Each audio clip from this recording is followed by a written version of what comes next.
Oui, donc on se retrouve, comme je l'ai dit la semaine dernière pour ma vidéo de comeback où j'étais passée après ces longs mois, ces longues semaines d'absence sur YouTube, avec la première thématique autour de l'amitié. Donc voilà, bien sûr, avant d'aller plus loin, je t'invite à me suivre si tu ne le fais pas encore sur mes deux comptes Instagram, donc à savoir la Babs et la Babs Citation.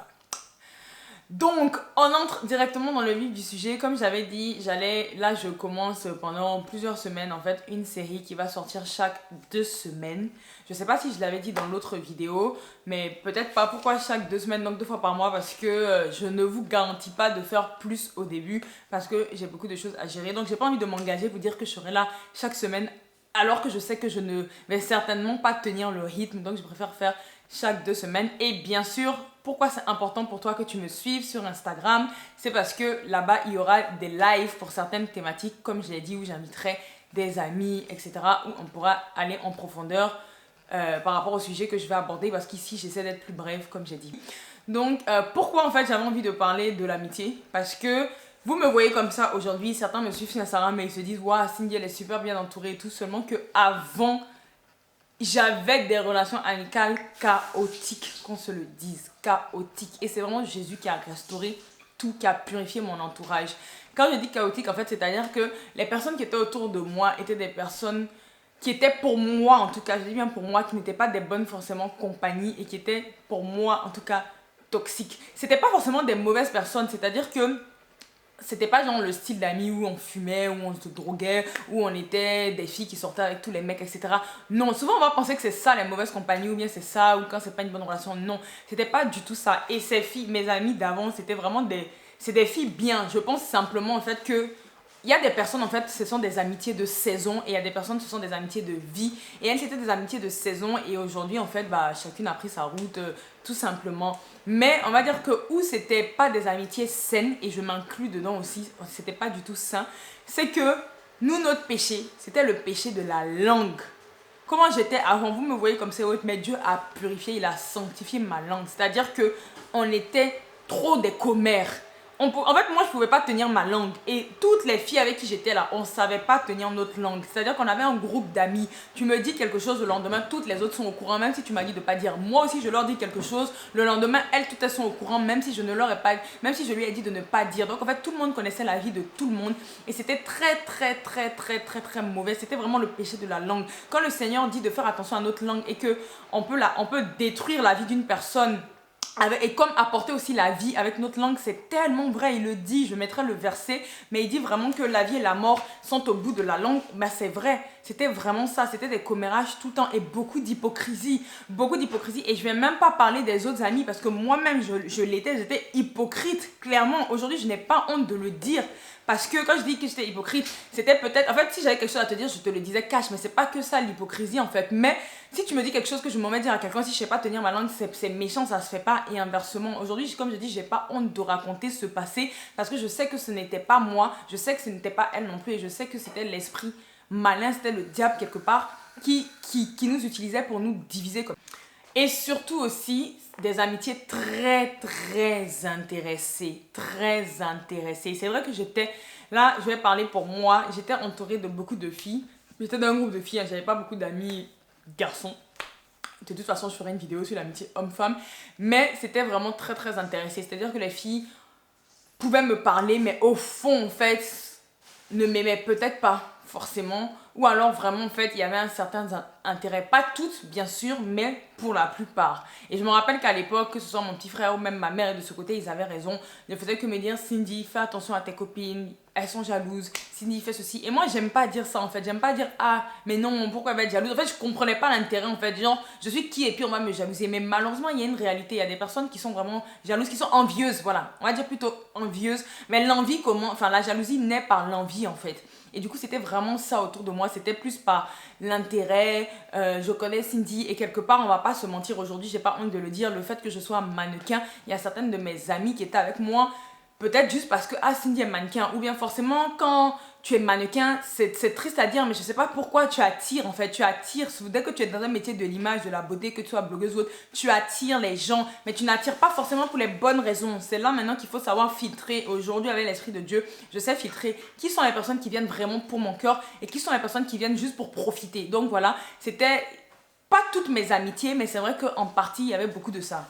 Pour finir, j'avais une très forte dépendance affective et je pense que c'est ça qui a fait en fait que j'ai beaucoup souffert et que mon cœur a beaucoup été heurté parce que comme j'avais une forte dépendance affective, je manquais d'affection liée à mon passé, liée aussi à ce qui s'est passé chez moi, etc., à mon histoire dans ma famille et autres, ça fait que je recherchais l'affection chez les autres. Alors la dépendance affective, souvent on pense que c'est dans les hommes, c'est-à-dire il y a certaines femmes, c'est au niveau des relations amoureuses que par exemple elles vont essayer de combler ce manque affectif chez un garçon, etc. Moi c'était pas forcément chez les hommes, c'était dans mes amitiés, dans mes relations amicales, c'est-à-dire que mes copines on était hyper méga fusionnelles et c'est pas bon d'être fusionnel en amitié en fait, c'est pas bon. La seule personne avec qui tu dois être fusionnel de toute façon c'est ton époux ou bien ta femme si tu es un homme, mais pas avec tes amis, même ta mère tu dois pas être fusionnel, même avec tes parents tu dois pas être autant fusionnel en fait, même si tu sors du ventre de ta mère. Et nous on était hyper fusionnels, c'est-à-dire que tout ce qui se passait dans ma vie, elle savait tout, elle connaissait tout de ma famille, elle savait tout de moi. J'avais pas de jardin secret, j'en avais pas du tout, je balayais, je donnais tout. Et ça aussi ma mère me disait tout le temps fais attention, mais j'étais tellement naïve que j'écoutais pas en fait, je donnais, je disais ma langue là, je parlais trop. Et ce qui fait que comme j'ai dit, c'est pas tout le monde qui marche avec vous par véritable amour, c'est-à-dire pas par l'amour agapaé, clairement qu'on se le dise, parce que quand il y a les problèmes, d'ailleurs ces personnes, vous ne les voyez plus, ça fait qu'en fait à chaque fois j'étais souvent déçue.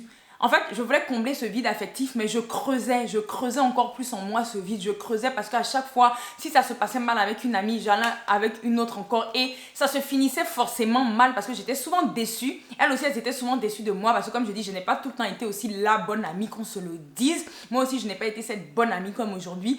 Et du coup, on se faisait mal chacune dans notre cœur et on avait tout le temps le cœur brisé. C'est pour ça que la parole dit, garde ton cœur plus que toute autre chose car c'est de là que proviennent les choses de la vie. Il ne faut pas ouvrir son cœur à n'importe qui. Laissez-vous guider vraiment par le Seigneur. Laissez-vous guider. Si vous n'êtes pas en Christ, analysez les personnes avant de vous ouvrir. Quels sont les intérêts, etc. Parce que j'avais souvent très mal. Très mal. Et du coup, ça se finissait quand moi j'ai mal en fait. Comment ça se manifestait ma douleur? C'était par de la colère. La colère, c'est-à-dire que je te disais des choses que je ne pensais même pas. Comme je vous dis, ma langue là, ça dépassait ma pensée. Je te disais tout ce que je pensais pas. J'étais capable, je t'insultais pas, j'ai jamais été vulgaire et tout. Mais en tout cas, je te disais des paroles qui étaient tellement profondes et tellement finalement destructrices parce que moi-même j'étais détruite et je pouvais passer des fois des journées ou bien des heures en pleurs parce qu'une amie m'avait blessée. Et c'est parce qu'en fait, tout simplement, j'avais cette forte dépendance affective et la seule personne qui pouvait combler mon cœur, c'était justement pour moi, ce qui a marché pour moi, c'était Jésus-Christ de Nazareth, c'est-à-dire il est mort pour moi à la croix, il a donné sa vie pour moi afin que j'aie la vie éternelle, la vie en abondance, la vie divine et qu'il vienne combler mon cœur et qu'il vienne me montrer que lui, il m'accepte comme je suis. Et c'est comme ça que j'ai fait sa rencontre et ça a été le déclic. C'est vrai qu'au début, j'étais un pied dans le monde, un pied dans le royaume. Mais je veux dire, il avait déjà commencé à travailler des choses en moi qu'il a fait tomber. Et le premier point qu'il a touché, c'est vraiment mes relations amicales. Donc d'abord, en fait, avant même les amitiés, je fais la rencontre du Seigneur. Et c'est bizarre parce que je réalise pas en fait que j'ai fait sa rencontre. Mais on va dire qu'au fil de ces années, forcément, lui, il me montre ma véritable valeur. Il commence à me dire qui je suis réellement. Et on va dire que je découvre donc en Jésus-Christ tout simplement un ami. Parce qu'il le dit dans sa parole en Jean 10. Alors, attendez. En Jean 10, 11. Moi, je suis le bon berger. Le bon berger donne sa vie pour ses moutons. Et il y a d'autres versions où mouton, c'est remplacé par ami. Et en fait, je découvre donc du coup justement que c'est mon ami par excellence qui ne me juge pas. Je ne me sens pas jugée, je ne me sens pas critiquée, etc. Il connaît mes défauts, il sait mes péchés Et en gros, en fait, c'est pas genre il me dit repens-toi et puis je te laisse, sinon je te laisse. Non, c'est au contraire, il me donne du temps pour me repentir. Il me révèle ce qui n'est pas bon en moi au niveau des critiques, au niveau du péché de la langue et autres. Et petit à petit, en fait, il permet une situation que je vais pas raconter là, mais il permet une situation où ça a été tellement dur, mais tellement bénéfique, où en fait, il y a eu cassure entre mon ancien groupe d'amis. Et en fait, j'ai été mise à part, voilà, mise à part tout simplement, la vie de consécration.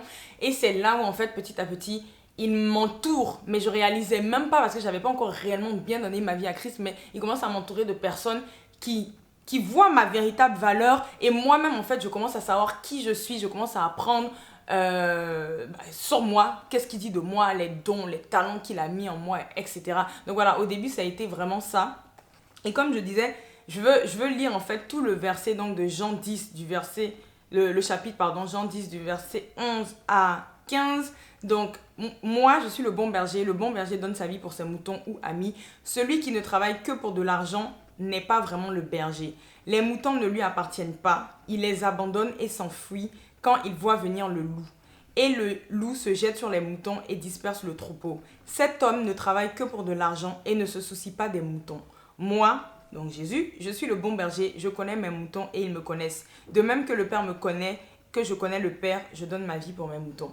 Et en gros, quand je préparais la vidéo, je méditais sur ces versets. Et ce qu'il faut comprendre que là, si je veux la faire simple, quand là, il parle en fait d'argent, c'est pas forcément de l'argent, le matériel en fait, 10 euros, 100 euros, etc. On va dire que c'est plutôt la valeur d'une personne. Et ce que le Seigneur m'a fait comprendre au travers de ces versets, c'est que dans notre société, dans les relations amicales ou tout simplement dans les relations, on a trop tendance à rester avec les personnes souvent par intérêt. C'est-à-dire que si demain justement la personne a un problème, on dit souvent que c'est dans les difficultés qu'on voit les vrais amis et c'est vrai. C'est-à-dire que si demain la personne a un problème, il n'y a plus personne. Vous allez voir que certains vont fuir et les autres, les vrais amis vont rester. Et moi, c'est ce qui m'est arrivé dans le sens où quand j'ai commencé à traverser des difficultés, c'est là où réellement j'ai vu mes vrais amis et surtout quand j'ai donné ma vie à Christ. Il y a certaines de mes copines, il y en a une, c'est ma best jusqu'à aujourd'hui. C'est vrai que elle m'a dit clairement ce qui n'allait pas chez moi. Elle m'a dit clairement, Cindy, tu dois bosser ça. Même m'a pas tourné le dos. La preuve, aujourd'hui, on est encore très bonnes amies. Au contraire, notre amitié s'est même renforcée. Alors que la plupart des autres, qu'est-ce qu'elles ont fait? Elles ont plutôt utilisé tous les défauts que j'avais et tout ce que j'avais pu leur confier pour finalement mettre ça sur moi et pour me faire encore plus mal, sans entrer dans les détails. Mais aujourd'hui, comme je vous dis, j'ai pardonné parce que j'ai compris que j'ai pas à lutter contre la chair et le sang, mais contre les esprits mauvais, les princes de ce monde, dans les ténèbres, dans les lieux célestes, etc. Donc ça fait que même celles que j'ai perdues, on va dire, je leur en veux pas parce que c'était tout simplement pas elles. On était tout immatures et même moi aussi, j'avais ma part de responsabilité. Mais c'est pour montrer que au travers donc ces versets, le Seigneur nous fait comprendre que le véritable ami, c'est qui? Le véritable ami, justement, si on se base sur le modèle de Christ, c'est celui qui est prêt à donner sa vie pour toi. Quand on dit donner sa vie, c'est pas genre je vais me tuer, je vais mourir pour telle personne. C'est justement mourir à mon moi, mourir à ma façon de penser, mourir en fait, même si elle a des défauts, je vais l'accepter comme elle est et je vais plutôt l'aider à avancer. On va avancer ensemble, je ne vais pas la juger. C'est ça en fait, mourir en fait pour ses amis. Et c'est pour ça qu'il dit que cet homme ne travaille que pour de l'argent et ne se soucie pas des moutons. Là, il parle en fait des mauvais amis qui en fait sont là par intérêt, qui ne t'aiment pas réellement. Alors que ceux qui t'aiment réellement, moi je suis le bon berger, je connais mes moutons, ils me connaissent parce que les vrais amis se connaissent en fait. Même s'il y a des difficultés, ils se connaissent. Même si ton ami a fait l'impardonnable, tu vas même être là en fait pour l'aider à relever la tête de l'autre. Donc c'est un peu comme ça que moi personnellement en fait j'ai commencé à comprendre comment choisir mes amis, des personnes qui étaient prêtes à mourir pour moi, en tout cas mes amis intimes ou proches, etc. Tout simplement en regardant Jésus. Et aussi, parce que là je parle de mes amitiés, mais moi aussi j'ai appris aussi à être cette bonne amie. Parce qu'il ne faut pas on va se mentir, moi aussi j'étais pas la bonne amie. J'ai appris à être cette bonne amie, à ne pas juger mes copines comme j'avais l'habitude de le faire, à ne pas tout le temps voir le négatif chez les autres parce que je voyais beaucoup le négatif chez les gens et pas le positif, mais plutôt en fait à voir le positif et puis le reste en fait à encourager jusqu'à aujourd'hui que oui, on n'est pas parfait, il y a ça à bosser, mais aujourd'hui par exemple, au contraire, moi je prie pour mes copines, qu'elles soient chrétiennes ou pas en fait, quand je vois des choses qu'elles doivent travailler en elles, où on en parle et on va dire que c'est dans la bienveillance, en fait c'est des amitiés saines et pures. Bref, donc en troisième point, ce que je voulais dire, c'est que au-delà de mon témoignage et de ce que je viens de vous expliquer par rapport à la parole et tout, c'est que l'amitié, c'est la base de toute chose. C'est la base dans une relation amoureuse, c'est la base dans une relation professionnelle, c'est la base de tout. Même Jésus-Christ, il est mort par amour pour ses amis. En fait, c'est-à-dire que la véritable amitié, en fait, c'est l'amour de Dieu. C'est l'amour, c'est divin. En gros, s'il n'y a pas l'amitié, pour moi, il n'y a pas de relation.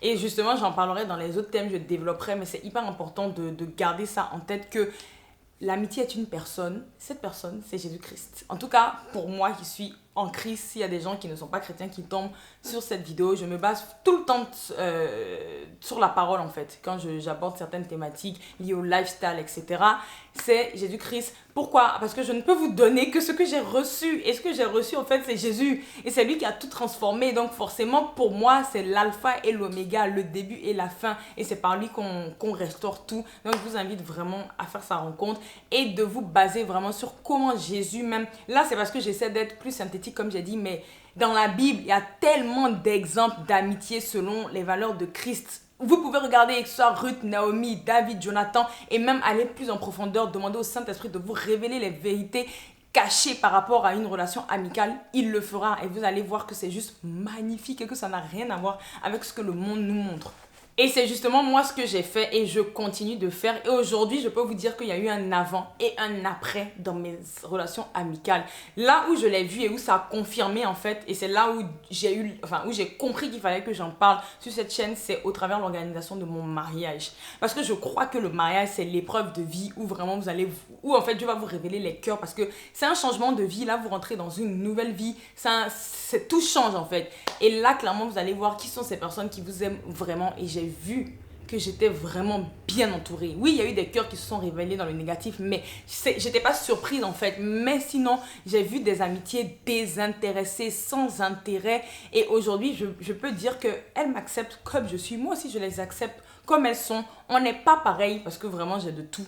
Tout, on se complète en fait. On n'a pas les mêmes personnalités, pas les mêmes caractères. Mais je peux dire que déjà, bon, pour la plupart de mes copines, pour moi, elles sont en Christ, mais j'ai aussi des amies qui ne sont pas encore chrétiennes, mais qui, je veux dire que, comme j'ai appris avec le Seigneur à être bien, enfin, à comprendre les clés d'une amitié, même sans être chrétienne, je sais à qui je peux faire confiance, à qui je peux pas faire confiance. Et j'ai vraiment vu la différence, j'ai vu un avant et un après, c'est juste magnifique quoi. J'étais tellement bien entourée, elles se sont impliquées dans l'organisation, l'enterrement de vie de jeunes filles. Bref, en tout cas, c'était juste magnifique. Mais comme j'ai dit, je vais pas rentrer dans les détails là. Je ferai des lives où certainement je parlerai en profondeur. Ce qu'il faut retenir de cette vidéo en conclusion, c'est vraiment de rechercher votre intimité avec le Seigneur. Si vous passez par là, s'il y a quelqu'un qui passe par là, qui est brisé émotionnellement, qui vit de la dépendance affective, qui est déçu des relations amicales, qui est déçu des hommes, moi le conseil que je peux te donner, parce que je suis passée par là et ça fait mal, ça me fait mal, mais ça a été vraiment mon refuge, Jésus.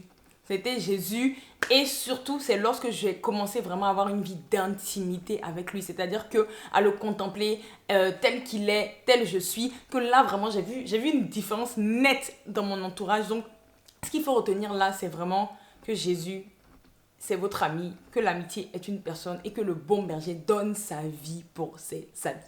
Voilà les babzouilles! Surtout restez connectés parce qu'il y aura un live pour cette thématique-là sur Instagram et c'est sur Instagram que je donnerai toutes les infos. Donc